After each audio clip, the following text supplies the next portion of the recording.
मित्रों, एक समय की बात है जब देवर्षि नारद नारायण नारायण का जाप करते हुए बैकुंठ लोक पहुँचे। नारद जी को देखकर भगवान श्री हरि विष्णु मुस्कुराते हुए बोले, हे देवर्षि, आपका बैकुंठ में स्वागत है। आज अचानक यहाँ पधारने का क्या प्रयोजन है? अवश्य ही आप कोई महत्वपूर्ण समाचार लेकर आए होंगे। नारद जी ने भगवान विष्णु को प्रणाम करते हुए कहा, हे प्रभु, आप तो सब कुछ जानते हैं, फिर भी अज्ञानी बन रहे हैं। इस ब्रह्मांड के कण कण में आपका वास है, मेरे भीतर भी आपका ही वास है। आप भली भांति जानते हैं कि मैं किस प्रयोजन से यहाँ आया हूँ। भगवान विष्णु मुस्कुराते हुए बोले, हे नारद, मैं अवश्य जानता हूँ कि तुम्हारे मन में क्या चल रहा है।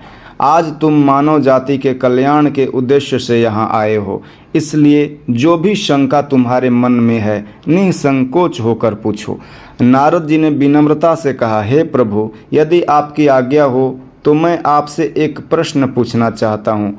ब्रह्मदेव ने सृष्टि की रचना करते समय स्त्री और पुरुष का निर्माण किया था और दोनों को एक दूसरे का पूरक बनाया है, किंतु हे प्रभु, किन्नरों की उत्पत्ति कैसे हुई जो न पूरी तरह से पुरुष हैं और न ही स्त्री?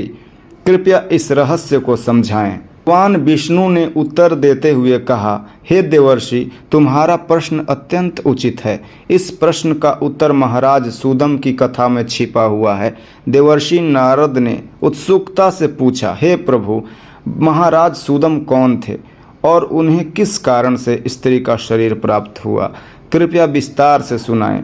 भगवान विष्णु ने कहा, हे नारद, आज मैं तुम्हें महाराज सूदम की कथा सुनाता हूँ। इस कथा से तुम्हारे सभी प्रश्नों के उत्तर मिल जाएंगे, इसलिए ध्यान से सुनो। भगवान विष्णु ने कथा प्रारंभ की। पूर्व काल की बात है। पृथ्वी लोक पर महाराज सूदम नामक एक राजा राज्य करते थे। वे बहुत पराक्रमी, धर्मपरायण, सत्यवादी और जितेंद्रिय थे। उनकी प्रजा उनसे अत्यंत संतुष्ट रहती थी। एक दिन महाराज सूदम शिकार करने के लिए जंगल में गए। उनके साथ सिपाही और मंत्री भी थे।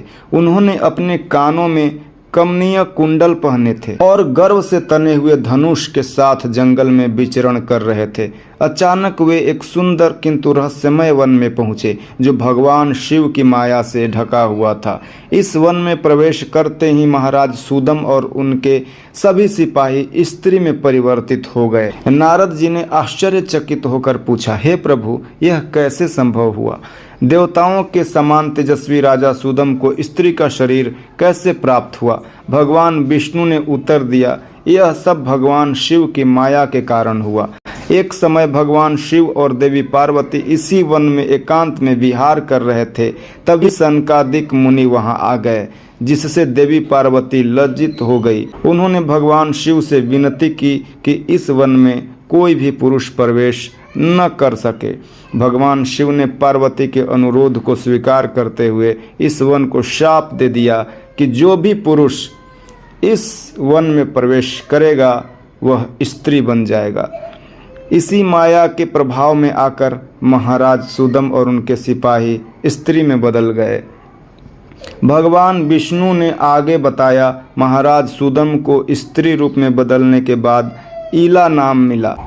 उन्हें अपने पुरुष रूप की याद आने लगी और वे दुखी होकर मुनि वशिष्ठ से प्रार्थना करने लगे। मुनि वशिष्ठ की आराधना से प्रसन्न होकर भगवान शिव ने महाराज सूदम को 1 मास के लिए पुरुष और 1 मास के लिए स्त्री बनने का वरदान दिया।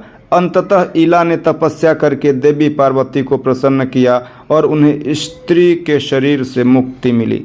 भगवान विष्णु ने नारद जी को यह कथा सुनाकर किन्नरों की उत्पत्ति का रहस्य समझाया। इस कथा के माध्यम से हमें यह संदेश मिलता है कि भगवान की माया अनंत है और उनकी लीलाएं अचिंत्य है। तो मित्रों, यह थी महाराज सूदम और किन्नरों की उत्पत्ति की कथा। उम्मीद है कि आपको यह कथा पसंद आई होगी। वीडियो को लाइक करें और कमेंट में जय श्री हरि विष्णु और हर हर महादेव लिखना न भूलें। धन्यवाद।